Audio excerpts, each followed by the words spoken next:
I'm Mike Mika, studio head for Digital Eclipse. So, Mike, let's talk a little about your studio, because you guys do a lot of, I mean, I don't want to call them ports because I don't think that's an accurate description, because I would imagine a lot of these games have to be rebuilt from the ground up. Talk about how your studio does that in general.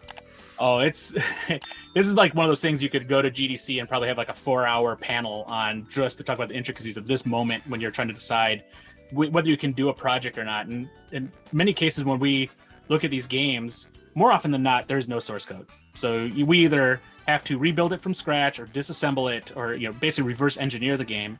Or what we will do is we'll go pretty much, we have like what we call an archaeological kind of budget for all our projects. We start looking around everywhere for anybody on the team or who was around at the time, or even was a neighbor to somebody at the time who might possibly have anything that would hold source code. And surprisingly, we get a lot of hits. We find source code, and then we have to evaluate whether it was the last version or an earlier version and all that sort of thing. And if it was earlier, we can figure out if it's best to take some combination of a reverse engineered situation and fill the gaps and get it up to speed and all that stuff. But at the end of the day, what we end up delivering is not only just the game to people who want to play it or anything like that, but we actually refresh and update the source code and get that preserved and hand it back to the IP holder, who now has something of value that can, for future generations, they can put that game out if they want to. You mentioned that all the time, but can you give me an example of sometimes where you did have the source code? Like, is that like in an archive via the IP holder that they give to you, or how does that work? And that's the thing is, like, if the companies that have the best archives are the ones that have just not changed locations or owners very often. And one of those companies just recently was Blizzard. Despite everything that's going on in the news right now, it was a good situation we had with like the production of that, because they had a lot of like really comprehensive backups of games that went all the way back to the 80s and 90s.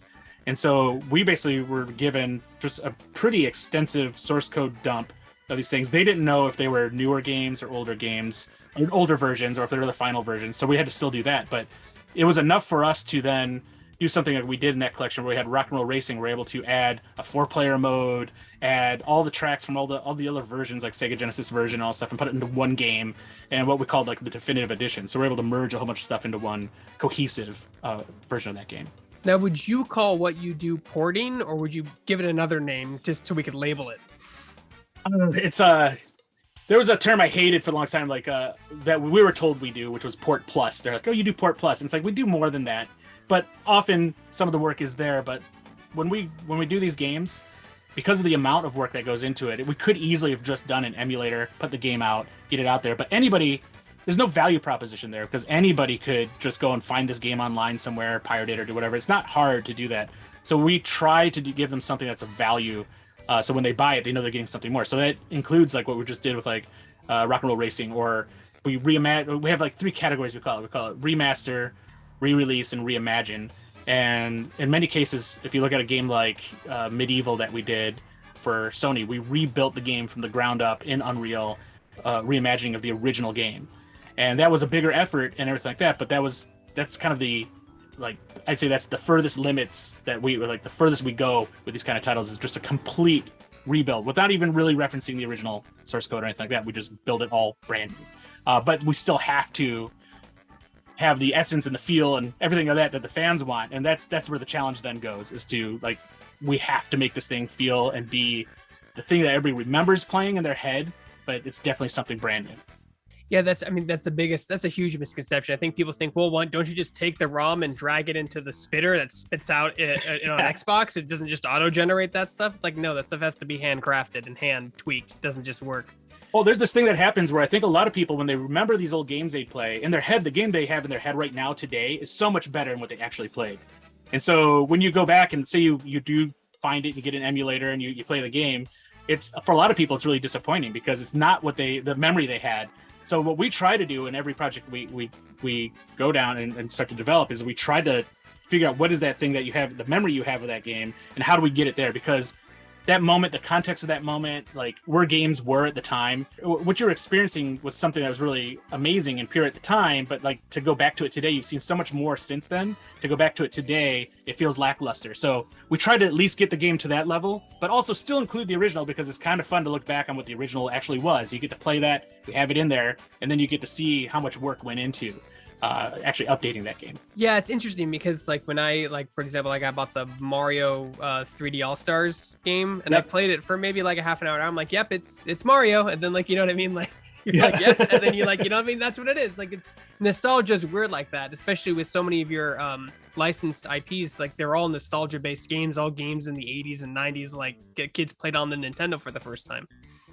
Yeah, and our job really, if at the end of the day somebody who's a big fan of the game plays it and they're like, yeah, this is exactly what I remembered, then our job's done, because we've done so much work to improve that. But if they think that's what it was, then we've given them, like, if they're enjoying it just as much as they did the first time they played it, then we've done the right thing. What happens when you have like a more complex remake or port, like for example, like Street Fighter, a game that originally never had an online component and now has to be implemented? Is that you guys too? Do you guys do your own netcode as well for situations like that? We do, and that's the if anything, that's like the hardest thing to pull off for games like that.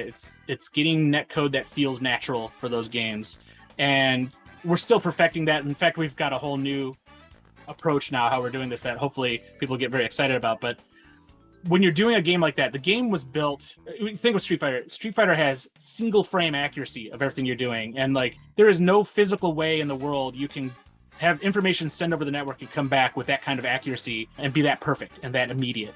But what you can do is get as close as possible to that in between frames of what's happening on the screen. And the way we do that is they call it rollback, network rollback. What that means, if I define it actually, is you're updating your game and you're doing everything you're doing. And by the time information comes over from the person you're playing, and it compares what's happening to what has happened to that person and also what's happened to that person in the last, say, dozen frames, it says, wait, these aren't the same. Things were different.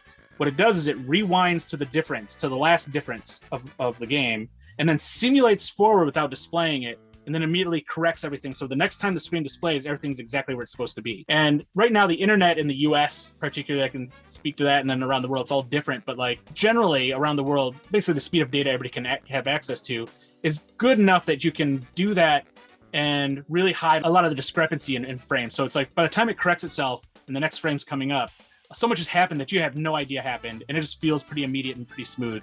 And that technique, which was, I'd say, like, it blew out there and became really popular with GGPO. That's the only way really you can do these kind of older games that have like single frame accuracy. It's funny because like people have been pounding their desk for games that don't have rollback netcode, like the modern Street Fighter games and even Super Smash Brothers. Like they want rollback netcode, but apparently it's easy to say you want something, but implementing it is another level entirely. Oh yeah, and when you look at the complexity of those games, like that's when you roll back and then resimulate, they're doing a lot in a single frame in those games that like they can't resimulate 6 to 10 times in a single frame, and because basically it's processing a lot to get there. So it's like if it has to do that in these more modern versions of these games, it's just almost impossible. But these older games, on the kind of speed and the hardware we have today, you can resimulate up to like a dozen frames in a single frame. And so that's why that works so well with emulated games, and particularly with emulated games too. The save state, the single state of the game that is being sent back and forth. Usually it's controller data that's being sent, but you can also send a lot of like the game state back and forth too. There's not much information there. These older games didn't really have that much more information. So a frame of an emulated game or the control data of an emulated game is very small. So that's really easy to do. But these modern games, if they were made to be completely like lock sync, if everything in the game is something you could like logically say, I want to go 5 frames back, and it's really easy to have all the logic and everything do that and then simulate up to a dozen times in a single frame.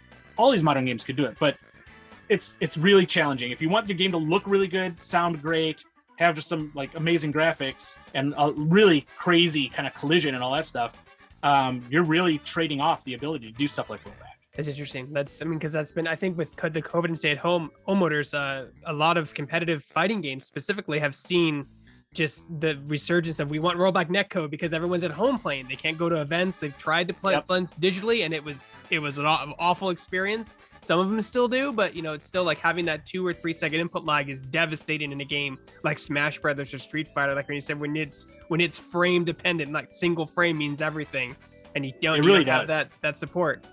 And you look at a lot of modern fighting games, for instance, like if you take away the effects and you look at the actual speed of the game, they were designed to be a bit slower or more fluid because they're trying to hide the latency in the game because they know they can't do this other technique. So they actually that's why games today, like you look at a lot of modern fighting games, they feel slower, they feel like murkier than some of those original 2D fighters that like Capcom and even Sega's fighters. Those things were just like they're just in a totally league of their own because of that, and because of that time, because they were actually live games running off one machine and didn't have to have that they have to deal with latency. Speak to that. Had the COVID stay-at-home orders or this pandemic affected your workload at all? Your milestones? Are you guys are working remote, or how did that go for you this last year? Or still going for you, I guess.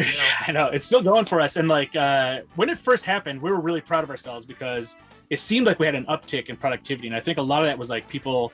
They got home, they're very focused. We ended up shipping, I think we shipped like 4 to 5 games in a year and a half. Like we accelerated our production process and everything like that without adding people. And a lot of that was because of the hyper focus we got out of it. But then I'd say like probably about 8 months in, that's when like kind of the malaise started hitting of like, oh, this isn't going to go away anytime soon. And I'd say the deprivation of like social interaction started really great on a lot of the people in our studio. So it's more of an individual thing. I think some people, they're still going strong. Some people, they really needed that kind of like immediate social interaction. So at this point, we're trying to figure out like, how do we balance some people come back to work, some people still work from home. How do we kind of get that stuff kind of to synchronize and work well? And we're still figuring that out. But as far as like our production capacity and our ability to deliver and hit our milestones, we've stayed on track with that. Yeah, it's exactly what it's taking its toll. Yeah, it's exactly what I hear from every other business. There are people who are really good self-starters and they're good fire and forget people, like fire forget, like, you fire the missile and they don't have to worry about it. They know that it'll do it. And there's some people that just need to be micromanaged. That's just how they are, just how they work. And sometimes they need to be on that. And finding that balance, I think, has been really difficult for a lot of people this year. And you didn't realize you had to do that before the pandemic, because when we're all in the office, like some of those needs were never really identified because it just happened. And so now that we've been separated, we're like, oh, okay, this person needs this extra level of interaction and guidance and all that sort of thing.